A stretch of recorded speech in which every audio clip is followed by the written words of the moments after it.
प्रभु इच्छा। एक बहुत ही पहुँचे हुए महात्मा थे। वे गांव-गांव में घूमकर अपने ज्ञान की गंगा पूरे देश में बहाया करते थे।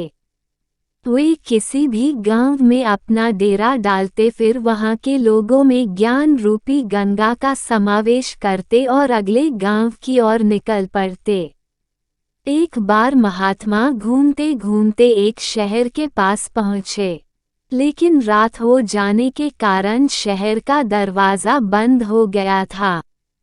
महात्मा ने रात वही व्यतीत करके सुबह शहर में जाने का विचार किया और वही दरवाजे के पास बिछौना बिछाकर लेट गए। उसी रात लंबी बीमारी के चलते उस राज्य के राजा की मृत्यु हो गई। राजा के कोई संतान नहीं थी, इसलिए राजगद्दी पर बैठने के लिए पूरा राजपरिवार झगड़ने लगा। सभी राजा के अगले वरिस होने का दावा करने लगे। राजगद्दी के लिए होने वाले झगड़े का कोई हल न निकलते देख राजा दरबारियों ने एक अनोखा निर्णय लिया।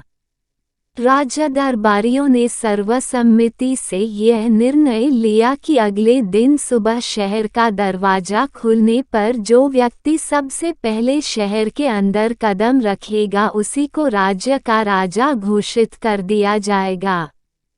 सभी ने राजा दरबारियों के इस निर्णय को स्वीकार कर लिया।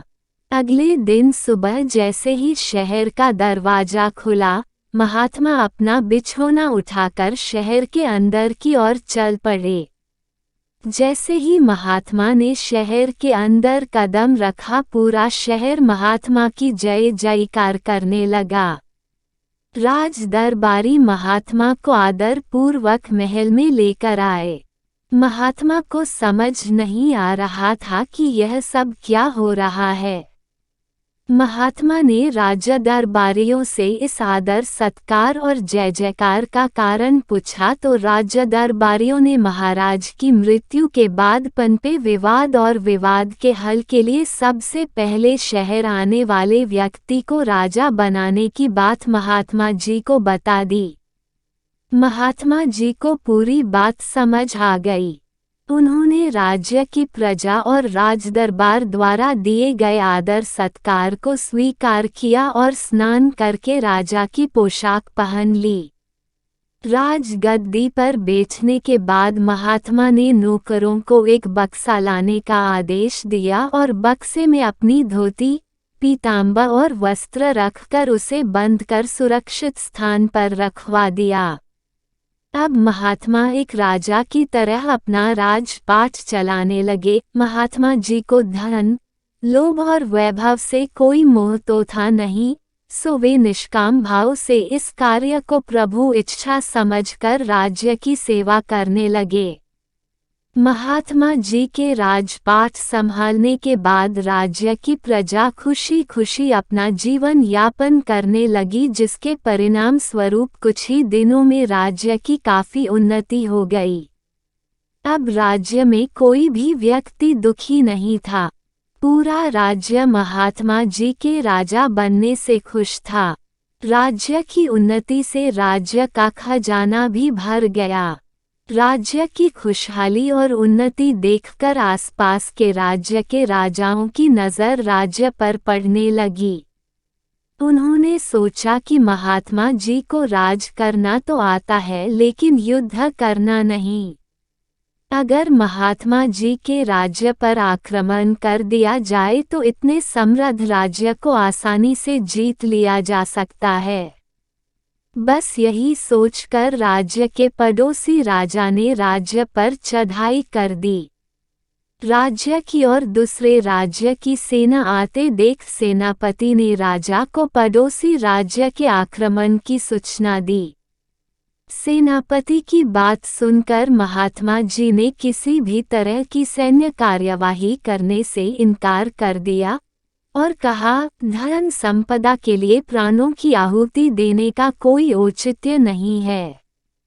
कुछ ही देर में सेनापति महात्मा के पास फिर समाचार लेकर आया कि महाराज, शत्रु की सेना राज्य की सीमा में प्रवेश कर चुकी है, अगर आप आक्रमण का आदेश नहीं देंगे तो शत्रु राज्य में प्रवेश कर जाएगा।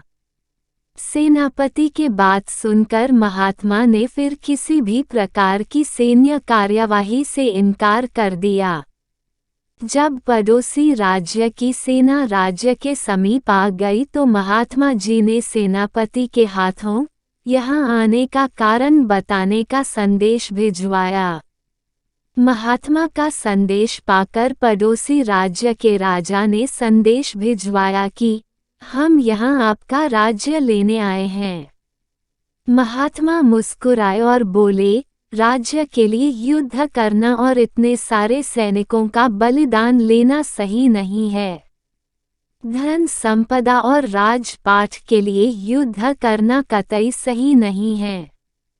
अगर तुम इस राज्य की सेवा करना चाहते हो तो मैं खुशी खुशी यह राज्य तुम्हें सौंपता हूँ।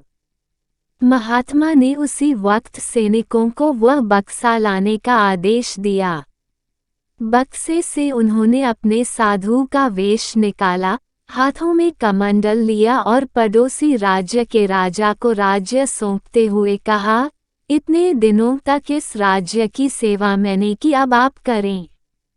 जब मैं इस राज्य में आया था तब इस राज्य को संभालने वाला कोई नहीं था, अब आप इस राज्य को संभालने की जिम्मेदारी ले रहे हैं तो मैं फिर से प्रभु कार्य में लग पाऊंगा। आपका बहुत बहुत धन्यवाद।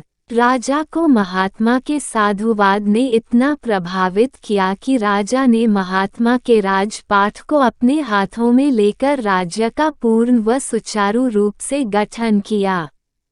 देखते ही देखते वह राज्य देश का सबसे खुशहाल राज्य बन गया।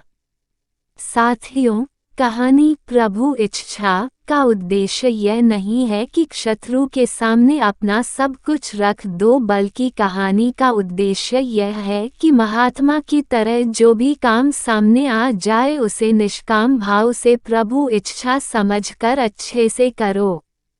सही मन से किया गया काम कभी भी गलत परिणाम लेकर नहीं आता।